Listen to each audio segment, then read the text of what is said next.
Good morning students.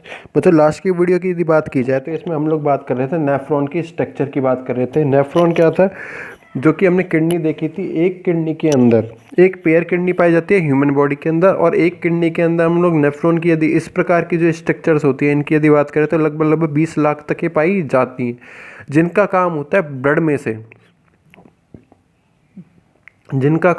Blood में से urea को अलग करना।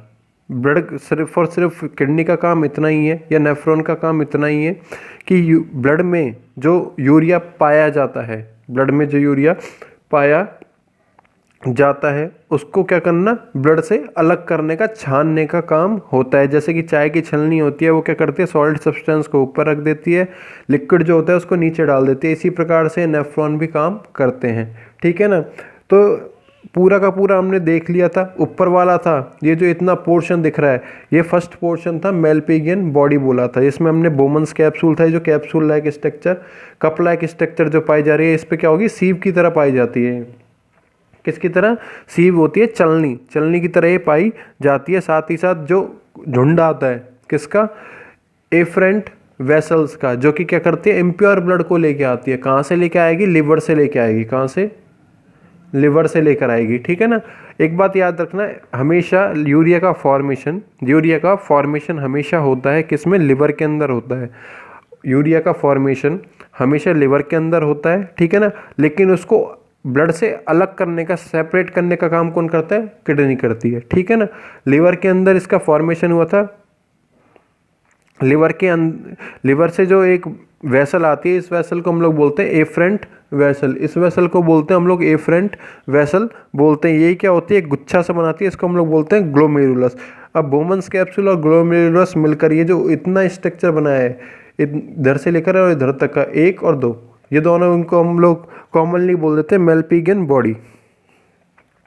ठीक है ना, मेलपिगियन बॉडी बोल देते हैं। फिर आती है बात, यहाँ से जो उतरती हुई एक ट्यूबलाइक स्ट्रक्चर पाई जाती है, उतरती हुई एक ट्यूबलाइक स्ट्रक्चर पाई जाती है, इसको बोलते हैं हम लोग प्रॉक्सिमल ट्यूब्यूल।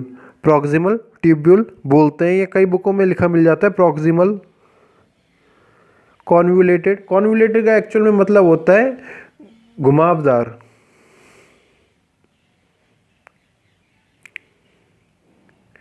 ठीक है ना, कोई दिक्कत नहीं होती इसमें, ये पाई जाएगी। फिर उसके बाद में उतरता हुआ और चढ़ता हुआ एक लूप पाया जाता है। लूप का मतलब होता है, जैसे स्प्रिंग में लूप्स होते हैं, इस लूप को बोलते हैं Henle's loop, loop of Henle. ठीक है ना। जो उतरती हुई ट्यूब है इसे हम लोग बोलते हैं डिसेंडिंग ट्यूब्यूल, और जो चढ़ती हुई ट्यूब है इसे बोलते हैं हम लोग असेंडिंग ट्यूब्यूल बोलते हैं। ठीक है ना। फिर बात की जाए हेनले के लूप के बाद में, जो यहाँ से लेकर और यहाँ तक का ट्यूब लाइक स्ट्रक्चर पाया जाता है, इसको बोलते हैं डिस्टिल। डिस्टिल का मतलब होता है फार, मतलब दूर, दूर उपस्थित। किससे, किससे उपस्थित, फिल्ट्रेट से। फिल्ट्रेट यहाँ पे था। ठीक है ना। इससे हमेशा दूर की तरफ जो ट्यूब पाई जाएगी इसको बोलेंगे हम लोग डिस्टल प्रॉक्सिमल ट्यूब्यूल। इसको हम लोग क्या बोलेंगे, डिस्टल प्रॉक्सिमल ट्यूब्यूल बोलेंगे, या डिस्टल कॉन्वुलेटेड ट्यूब्यूल, कुछ भी बोल सकते हैं, कोई दिक्कत नहीं, पर डिस्टल वर्ड आएगा। ठीक है ना। फिर बात आएगी, इसमें से क्या कर देंगे हम लोग, यहाँ से जितना भी एब्जॉर्प्शन कर सकते हैं, जितना भी हमारे लिए क्या है बेनिफिशियल सब्सटेंस पाए जाएंगे, उसमें से जो भी हम लोग एब्जॉर्व कर सकते हैं वो आ जाएंगे लास्ट में यूरिया के रूप में, ये लास्ट में यहाँ पे। और इस ट्यूब को बोलते हैं कलेक्टिंग ट्यूब्यूल। ये कलेक्टिंग ट्यूब्यूल्स हमेशा किस में खुलती है, आकर पेल्विस में खुलती है। पेल्विस क्या था, मैं थोड़ा सा बता देता हूँ। इस प्रकार से हमने किडनी बनाई थी यहाँ पे। ठीक है ना। यहाँ का जो फूला हुआ पार्ट था, जो कि आगे चलकर यूरेटर में आके खुलता है, पेल्विस यहाँ पे जो भाग था। ठीक है ना। मैं डायग्राम दिखा देता हूँ आपको। ये जो डायग्राम हमने बनाया था, ये जो फूला हुआ पार्ट था, इसको पेल्विस बोला था हमने। पेल्विस में आके खुलेंगे। ठीक है ना। पेल्विस किस में आके खुल जाएगा, यूरेटर में आके खुल जाएगा, और यूरेटर से यूरिन जो बना है वो यूरिनरी ब्लैडर के अंदर स्टोर कर लिया जाएगा। ये पूरा का पूरा प्रोसेस था हमारा, जो कल तक हमने देखा था। आज हम देखने वाले हैं mechanism of excretion.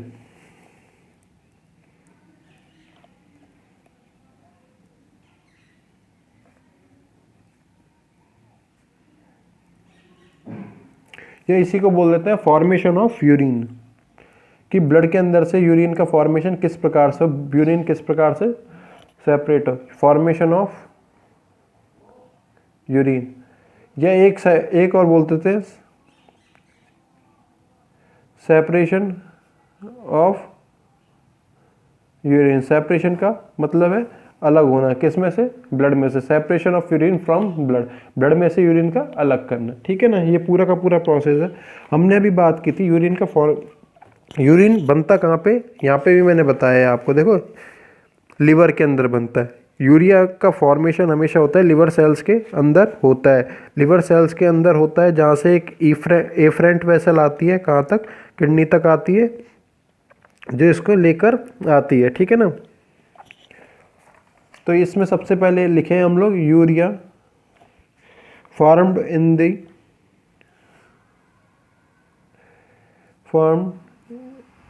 The liver sales,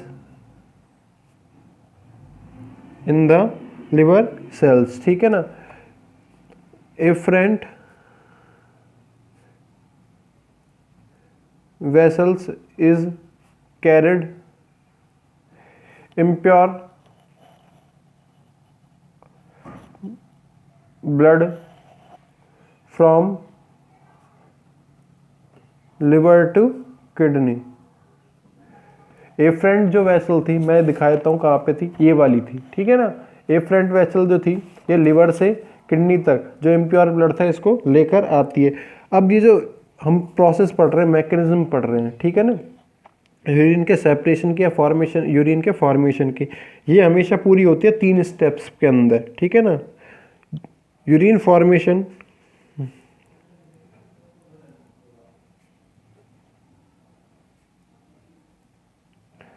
urine formation is completed in 3 steps, ठीक है ना। 3 स्टेप्स के अंदर क्या होता है, पूरा होता है। फर्स्ट होता है इसमें अल्ट्रा फिल्ट्रेशन,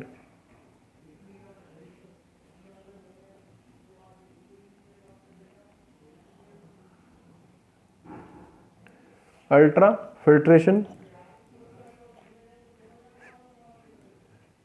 सेकंड होता है selective reabsorption, selective reabsorption. Third होता है सेक्रीशन,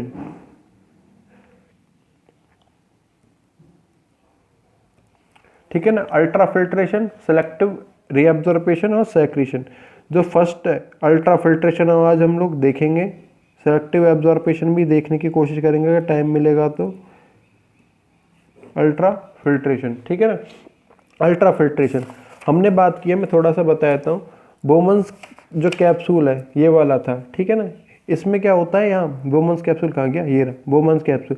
इसमें छोटी छोटी सी माइक्रोसीव पाई जाती है, ठीक है ना। माइक्रोसीव मतलब छोटे छोटे होल्स पाए जाते हैं, पोर्स पाए जाते हैं, जो कि चलनी की तरह काम करते हैं। सीव होता है चलनी, ठीक है ना, होता है चलनी, जिसमें क्या होता है, एफरेंट आर्टरीज से या एफरेंट वेसल्स से यूरिया को लाया जाता है, यूरिया को लाया जाता है। और इफरेंट वेसल जो है यहाँ पे ये रही, ठीक है ना, इससे इसको ब्लड को जो है, ब्लड को बाहर भेज दिया जाता है, पहली बात, ठीक है ना। अब इसमें क्या होंगी, छोटी छोटी कैपिलरीज होंगी, ग्लोमेरुलस के अंदर छोटी छोटी क्या होंगी, कैपिलरीज होंगी, जिसके अंदर क्या पाए जाएंगे, बहुत छोटे छोटे सूक्ष्म छिद्र पाए जाएंगे, पोर्स पाए जाएंगे, जिनका यदि डायमीटर की बात की जाए तो 0.1 माइक्रोमीटर तक क्या होगा, पोर्स डायमीटर होगा, ठीक है ना।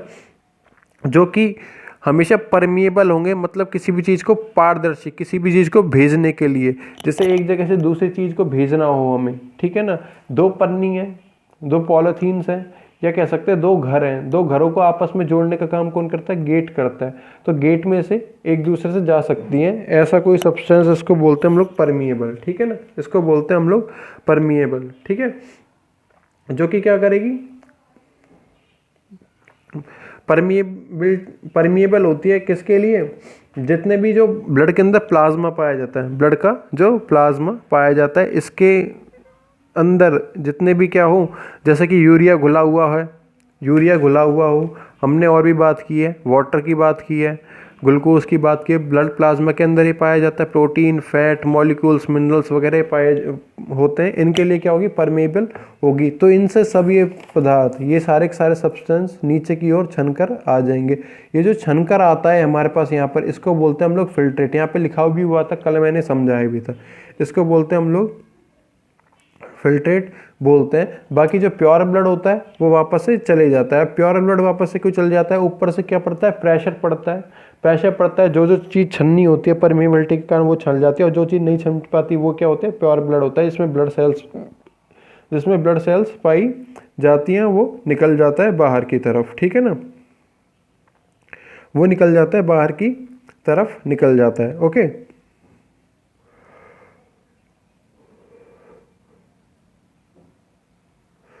अब जो फिल्ट्रेट हमारे पास आया है, कहाँ से छन के आया है, ग्लोमेरुलस से। ये ग्लोमेरुलस था, ग्लोमेरुलस से जो फिल्ट्रेट हमारे पास छनकर आया है, इस फिल्ट्रेट को हम लोग बोलते हैं ग्लोमेरुलर फिल्ट्रेट। इस फिल्ट्रेट को हम लोग बोलते हैं ग्लोमेरुलर फिल्ट्रेट, ठीक है ना। इस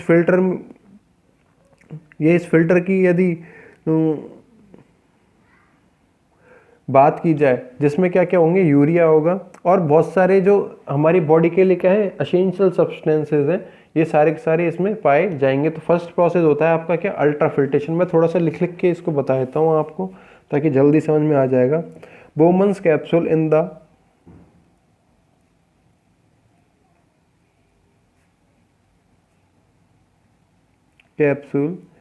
the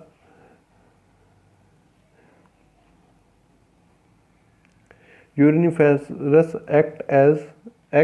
function as a microsieve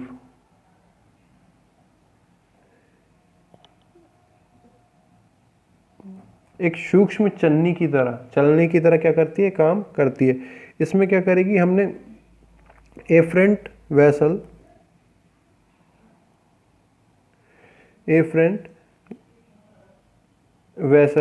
carries with blood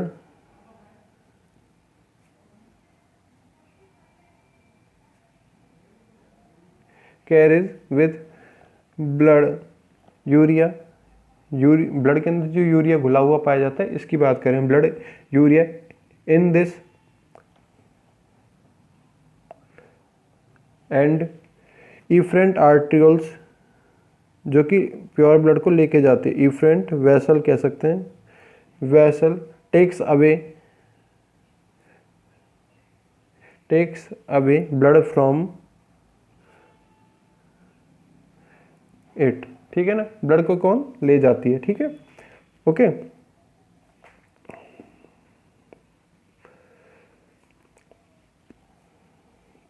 और यदि बात की जाए इसमें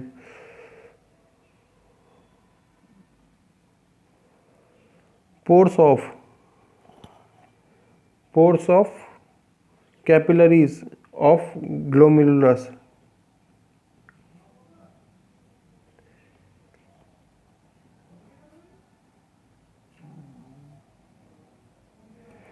pores of capillaries of glomerulus के जो कैपिलरीज पाई जाती हैं, ठीक है ना, इसकी जो कैपिलरीज होती हैं, इनके यदि पोर के यदि डायमीटर की बात की जाए तो 0.1 माइक्रोमीटर क्या होता है, इसका डायमीटर होता है। 0.1 माइक्रोमीटर डायमीटर होता है, ठीक है ना। अब कैपिलरी की यदि बात की जाती है तो कैपिलरी से हमेशा, कैपिलरी का जो डायमीटर की यदि बात की जाए तो इसका जो डायमीटर होगा इस डायमीटर से हमेशा क्या होगा, 100 से 1000 गुना तक, 100 time more than 1000 time more क्या हो सकता है, ज़्यादा हो सकता है, ठीक है ना, ज़्यादा हो सकता है। अब क्या होगा, ये कैपिलरी का ज़्यादा था, नीचे वाले का कम था, ये याद रखना। यहाँ पे क्या था, पॉइंट, यहाँ पे थोड़ा सा और बता देता हूँ मैं, 0.1 μm के थे, ठीक है ना, छेद। ऊपर वाली जो कैपिलरी थी इसमें थे कितने, 100 से लेकर 1000 टाइम्स मोर पोर्स थे, ठीक है ना। अब ऊपर से क्या हुआ, मोटे मोटे छेद है, नीचे छोटा छेद है, ऊपर मोटे नीचे छोटा छेद है, तो ऊपर से क्या आएगा, प्रेशर से ब्लड आएगा जो इम्प्योर ब्लड था, और जो चीज़ छन सकती है इन छोटे छेदों से वही छन के आएगी, बाकी की निकल जाएगी यूं की यूं, ठीक है ना। तो हम लोग ये कह रहे हैं, अब प्रेशर होता है इसमें, ठीक है ना, प्रेशर पाया जाता है ग्लोमेरुलस के अंदर, जिस प्रेशर को हम लोग बोलते हैं ग्लोमेरुलर हाइड्रोस्टैटिक प्रेशर। इस ग्लोमेरुलस के अंदर क्या होगा, प्रेशर पाया जाएगा इस ब्लड के आने से, जिसका मान लगभग होता है, जिसकी वैल्यू होती है लगभग 70 mmHg। मैं बताता हूँ थोड़ा थोड़ा आपको। इस डायग्राम को भी हम लोग यहीं रख लेते हैं। Okay okay. जो भी सब्सटेंस होंगे किसमें, प्लाज्मा के अंदर डिसॉल्व होंगे, ठीक है ना, प्लाज्मा के अंदर क्या होंगे, डिसॉल्व होंगे। द प्रेशर ऑफ, या कह सकते हैं pressure of blood coming in the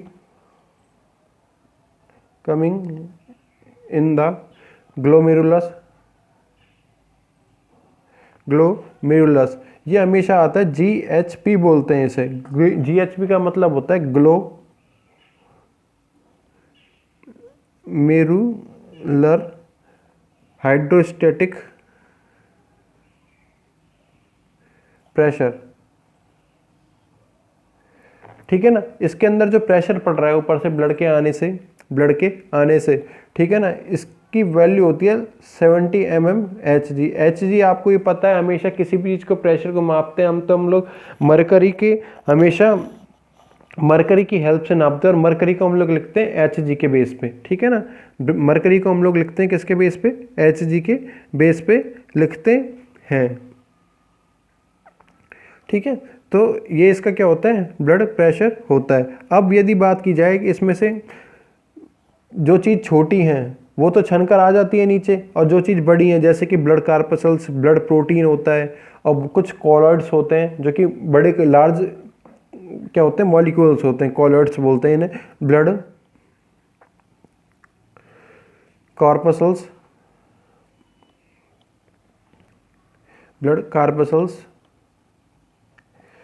blood protein,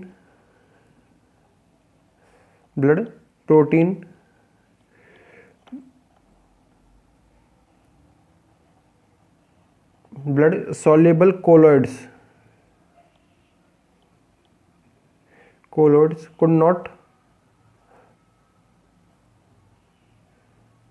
filter, ये कभी भी फिल्टर के रूप में नहीं आते हैं, नीचे नहीं आते हैं, ये प्योर ब्लड के साथ चले जाते हैं, ठीक है ना। ये प्योर ब्लड के साथ क्या होते हैं, चले जाते हैं, ठीक है ना। अब जो फिल्ट्रेट बचेगा इसको हम लोग बोलेंगे, जो छन कर आया था हमारे पास, इसको बोला है हमने glomerular filtrate. The filtrate plasma from the filtered plasma from the glomerulus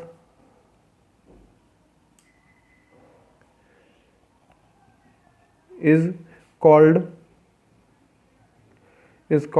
glomerular filtrate।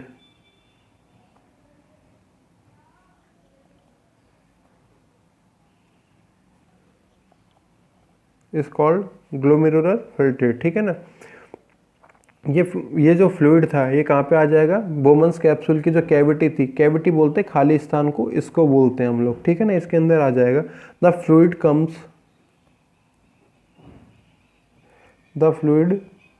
Comes down in the cavity of Bowman's capsule,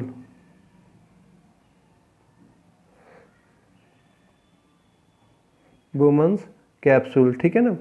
Bowman's capsule के अंदर क्या आ जाएगा, फिल्ट्रेट आ जाएगा। इस डायग्राम को हटाता हूँ, शायद दिक्कत आ रही होगी आपको, थोड़ा सा ऊपर लगा देते हैं, बेकार, ठीक है। और जो ये प्रोसेस है इसके जो बोमन्स कैप्सूल के अंदर फिल्ट्रेट का आने का, ग्लोमेरुलर फिल्ट्रेट के आने का, इसको हम लोग क्या बोलते हैं, अल्ट्रा फिल्ट्रेशन बोलते हैं, ठीक है ना। The process of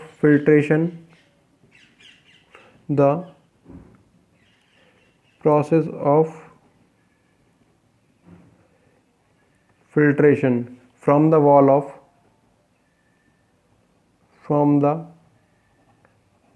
wall of blood capillaries,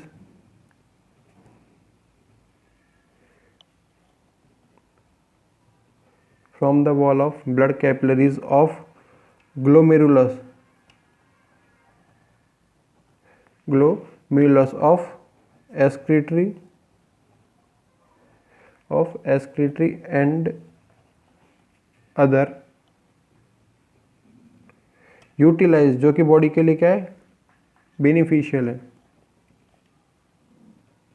utilise substance is known as ultrafiltration.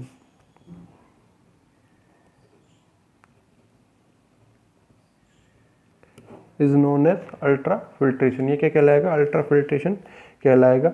हमने देखो थोड़ा सा, मैं दोबारा पीछे आता हूँ, हमने यूरिन फॉर्मेशन को 3 प्रोसेस में बांटा था। फर्स्ट था अल्ट्राफिल्ट्रेशन। अल्ट्राफिल्ट्रेशन का काम सिर्फ और सिर्फ इतना था, नीचे की चीज़ों को आप लोग भूल जाओ, नीचे भी कुछ था, मैंने डायग्राम छुपा रखा है, यहाँ जितना डायग्राम दिख रहा है यही क्या कहलाएगा, अल्ट्राफिल्ट्रेशन में इसी का ही हमेशा क्या होगा, रोल होगा। यहाँ तक एफरेंट वेसल से क्या आया था, ब्लड आया एफरेंट वेसल से चले गया था। इसमें 70 mmHg तक क्या होता है, प्रेशर से ब्लड आता है। जो छोटे छोटे पोर्स पाए जाते हैं इनका डायमीटर होगा 0.1 माइक्रोमीटर तक।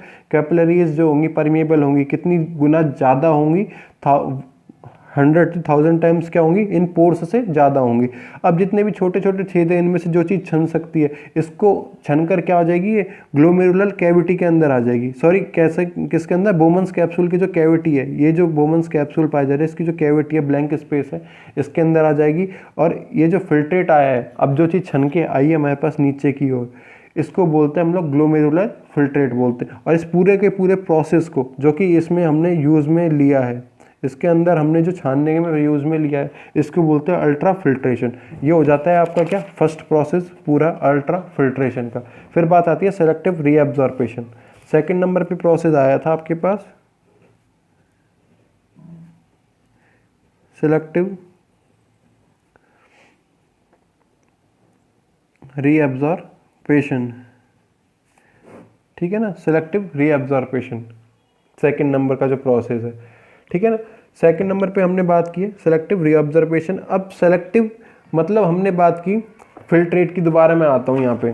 फिल्ट्रेट हमने बोला था, या ग्लोमेरुलर फिल्ट्रेट बोल देता हूँ, एक नाम और जुड़ चुका है, आपको ये पता है, ग्लोमेरुलस के थ्रू आया था ग्लोमेरुलर फिल्ट्रेट, ठीक है ना। इसमें वाटर था, glucose, protein, fat molecule, minerals etcetera, साथ में यूरिया था। अब वाटर यदि बॉडी से बाहर निकाल दिया जाए एक्सेसिव अमाउंट के अंदर, तो बॉडी में क्या हो जाएगी, सेल्स डेड होने लग जाएगी। इसी प्रकार से ग्लूकोज यदि बॉडी से बाहर निकल जाएगा तो बॉडी थकी थकी महसूस होगी। प्रोटीन भी, फैट और मिनरल्स यदि बॉडी से बाहर निकाल दिया जाए तो आयन इनबैलेंस हो जाएगा बॉडी के अंदर। बॉडी के अंदर क्या होगा, आयन इनबैलेंस की जो कंडीशन है वो हो जाएगी। बस एक यूरिया है जो कि हार्मफुल है, बाकी सब क्या है, यूज़फुल है बॉडी के लिए। तो अब धीरे धीरे क्या करना पड़ेगा, धीरे धीरे हमको यहाँ से चालू करते हैं हम लोग, प्रॉक्सिमल कॉन्वोल्यूटेड ट्यूब्यूल से, प्रॉक्सिमल कॉन्वोल्यूटेड ट्यूब्यूल से लेकर डिस्टल कॉन्वोल्यूटेड ट्यूब्यूल है, डिस्टल प्रॉक्सिमल ट्यूब्यूल तो है, ठीक है ना। ये 3 पार्ट्स आएंगे, proximal convoluted, Henle's loop of distal convoluted tubule, distal proximal tubule, ठीक है ना। इन तीनों में हम लोग क्या कर लेंगे, मोस्टली वाटर को, glucose, protein, fat molecules, minerals को एब्जॉर्ब कर लेंगे। क्या कर लेंगे, वापस से एब्जॉर्ब कर लेंगे। अब एब्जॉर्ब करने का तरीका हमेशा एक ही होता है, ये याद रखना।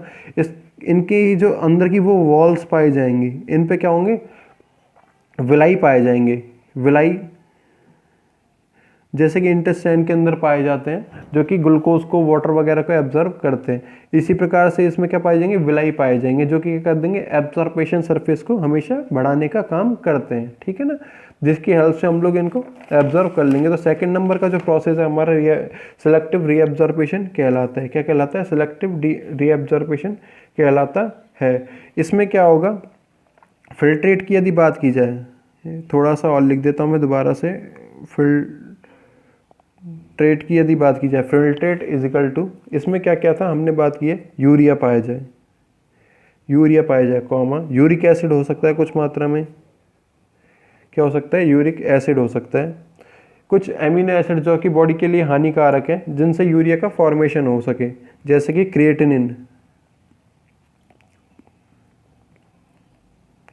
क्रिएटिनिन वगैरह पाए जाए। साथ ही साथ क्या होंगे, प्लस, ये इन सबको मैंने अलग लिखा है, प्लस में यहाँ लगाता हूँ, बड़ा प्लस लगाता हूँ, ठीक है ना। इन सबको क्या है, बॉडी से बाहर निकालना है, रिलीज, ठीक है ना। यहाँ पे लिख भी दिया है मैंने, इन सबको क्या है, बॉडी से बाहर निकालना है। प्लस फिल्ट्रेट में क्या होगा, जिसको एब्जॉर्ब करना है हमें, ग्लूकोज, ग्लूकोज हो गए। कुछ एमिनो एसिड्स होंगे जो कि बेनिफिशियल होंगे, जिनसे प्रोटीन का आगे चलकर फॉर्मेशन होगा। फैटी एसिड्स मतलब fat molecules, fatty acids, vitamins, vitamins, water and other useful salt. Useful salt का मतलब ये सीधा सीधा हो जाएगा क्या, मिनरल्स, क्योंकि यूजफुल साल्ट्स में जैसे कि NaCl आता है तो Na+Cl-, ये क्या हो जाएंगे, मिनरल्स हो जाएंगे। KCl आ जाए, पोटेशियम आ जाए, कैल्शियम आ जाए, फॉस्फोरस आ जाए, सल्फर आ जाए, ये सारे के सारे क्या हो जाएंगे, आपके मिनरल्स हो जाएंगे। ये सारे के सारे क्या हो जाएंगे, आपके मिनरल्स हो जाएंगे। तो इनको क्या कर लेंगे हम लोग, ऑब्जर्व कर लेंगे। मैं यहाँ पे लिख रहा हूँ, ऊपर वाले थे फिल्ट्रेट के रूप में दो चीज़ पाई जा रही है, एक ऐसा पार्ट है जो कि रिलीज करना है, एक ऐसा पार्ट है जिसको एब्जॉर्ब करना है। क्या करना है, एब्जॉर्ब करना है, ठीक है ना। ये जो पार्ट है इसको क्या कर लेंगे हम लोग, एब्जॉर्ब कर लेंगे। ओके, तो ये सेलेक्टिव एब्जॉर्प्शन का प्रोसेस कहलाएगा। आपको पीछे आए हम लोग,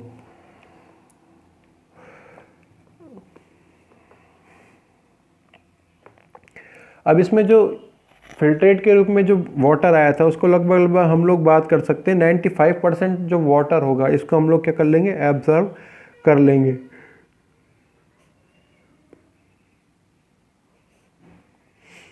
ठीक है ना, कर लेंगे। अब ये जो सारी चीज़ें हैं इनका जो एब्जॉर्ब करने का जो प्रोसेस है, इनको क्या करने का, एब्जॉर्ब करने का प्रोसेस है कहाँ पर, जो नेफ्रॉन की जो ट्यूब्यूल्स पाई जाती हैं, नेफ्रॉन की जो ट्यूब्यूल्स पाई जाती है, दोबारा डायग्राम देखो, ये सारी की सारी क्या है, ट्यूब्यूल है, हिनलेस लूप ट्यूब्यूल है, और ये कहाँ गई, ये वाली ट्यूब्यूल है। ठीक है ना, इन तीनों ट्यूब्यूल्स के अंदर इन ट्यूब्यूल्स को हम लोग बोलते हैं यूरिनीफेरस ट्यूब्यूल्स, जिनमें यूरिन का फॉर्मेशन हो। यूरिनीफेरस का मतलब होता है यूरिन का फॉर्मेशन करने वाला। तो इसके अंदर जितना भी एब्जॉर्पेशन होगा, इस प्रोसेस को हम लोग बोलेंगे selective reabsorption. The process by which the process by which the useful substances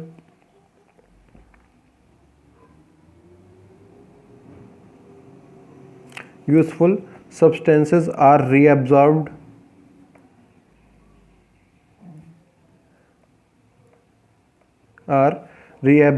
in the blood from the uriniferous tubule is known as selective reabsorption।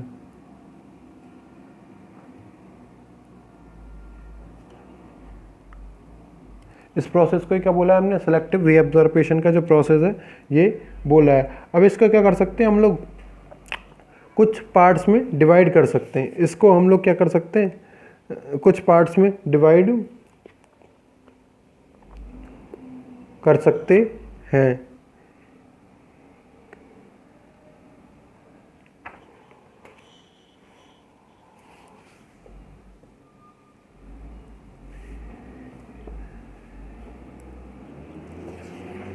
ठीक है ना, सेलेक्टिव रीअब्जॉर्प्शन को कहाँ पे बांटा है हमने, ओके, सेकंड नंबर यहाँ पे डाला है। सेलेक्टिव रीअब्जॉर्प्शन को हम लोग 4 पार्ट्स में क्या कर सकते हैं, डिवाइड कर सकते हैं। तो यहाँ थोड़ा सा और लिख देता हूँ मैं, फर्स्ट, सेकंड, थर्ड, फोर्थ। ठीक है ना, फर्स्ट जो एब्जॉर्प्शन का प्रोसेस होगा, यहाँ पे डायग्राम देखते रहो धीरे धीरे, छोटा छोटा सा डायग्राम है, जितना स्क्रीन पे दिख रहा है उतना ही आएगा ये काम। ठीक है ना, फर्स्ट जो प्रोसेस है, फर्स्ट होता है process reabsorption in reabsorption in proximal convoluted tubule, convoluted tubule जो फर्स्ट पार्ट था जिसमें रीअब्जॉर्प्शन का प्रोसेस पहले पहले हो। मतलब डायग्राम देखते रहो, डायग्राम में आपको दिख रहा होगा यहाँ पे फिल्ट्रेट आ गया था, यहाँ के बाद में जो यहाँ तक का जो ट्यूब लाइक स्ट्रक्चर था इसमें जितना भी एब्जॉर्प्शन होगा ये क्या कहलाएगा, फर्स्ट कहलाएगा, reabsorption in proximal convoluted tubule. Second हम लोग बात कर सकते हैं रीअब्जॉर्प्शन, उसके बाद में कहाँ आ जाएगा, हिलने के लूप में आ जाएगा। Reabsorption in loop of Henle, ठीक है ना, लूप ऑफ हिलने। अब हिलने के लूप में एक अच्छी बात आ रही है इसमें कि ये दो चीज़ में बटा हुआ है। देखो मैंने दो चीज़ में इसको, एक तो यहाँ उतरती हुई ट्यूब में बांटा है, फिर यहाँ तक, फिर बाद में ये चढ़ने लग गया ऊपर की ओर। ये जो उतरता हुआ क्रम है, हमेशा मैंने कल भी बताया था आपको, लास्ट वीडियो जो थी, इसको बोलते हैं हम लोग डिसेंडिंग,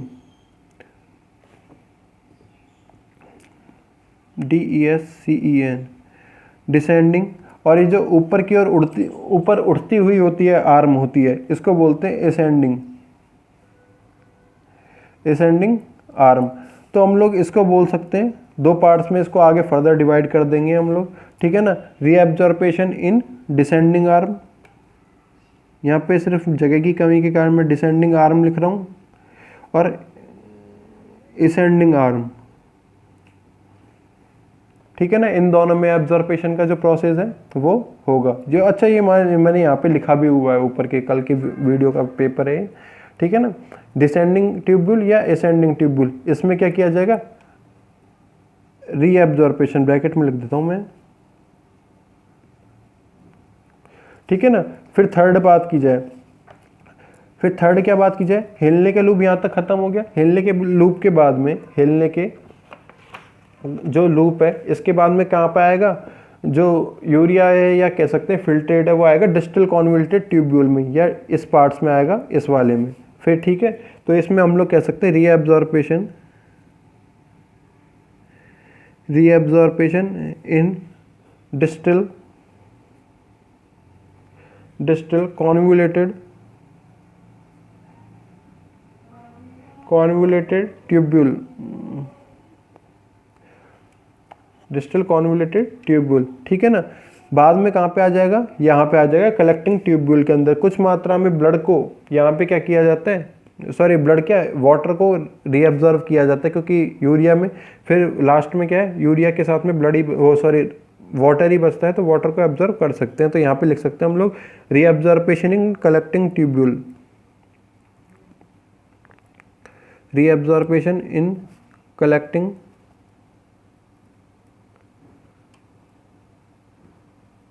ट्यूब्यूल, ठीक है ना। क्या हो जाएगा, रीअब्जॉर्प्शन इन कलेक्टिंग ट्यूब्यूल। तो रीअब्जॉर्प्शन हम लोग प्रोसेस पढ़ रहे थे, आपको पता ही है, यहाँ से लेकर और यहाँ तक से जो भी हम लोग सब्सटेंस क्या कर रहे हैं, वापस से एब्जॉर्ब कर रहे हैं, वापस से क्या कर रहे हैं, एब्जॉर्ब कर रहे हैं। इसको हमने रीअब्जॉर्प्शन या सेलेक्टिव एब्जॉर्प्शन बोला था। सेलेक्टिव वर्ड इसलिए लगाया क्योंकि हमको यूरिया को एब्जॉर्ब नहीं करना है, मतलब हम लोग चीज़ को सेलेक्ट करेंगे फिल्ट्रेट में से, जैसे वाटर हो गया, प्रोटीन हो गया, फैटी एसिड्स, मिनरल्स, इनको क्या करेंगे, सेलेक्ट करेंगे, इनको एब्जॉर्ब कर लेंगे। ये चार प्रोसेस में इसको हमने बांट दिया है। फिर उसके बाद में जो हार्मफुल सब्सटेंस बचेगा, जिसमें क्या होगा, यूरिया ही यूरिया होगा और कुछ मात्रा में वाटर होगा, इसको क्या कर देंगे हम लोग, सेक्रेट कर देंगे, जिसको हमने थर्ड प्रोसेस बोला था, ठीक है ना। जो अब ये जो सेलेक्टिव रीअब्जॉर्प्शन का जो प्रोसेस है, इसको हम लोग देखेंगे कल की वीडियो में। Thank you.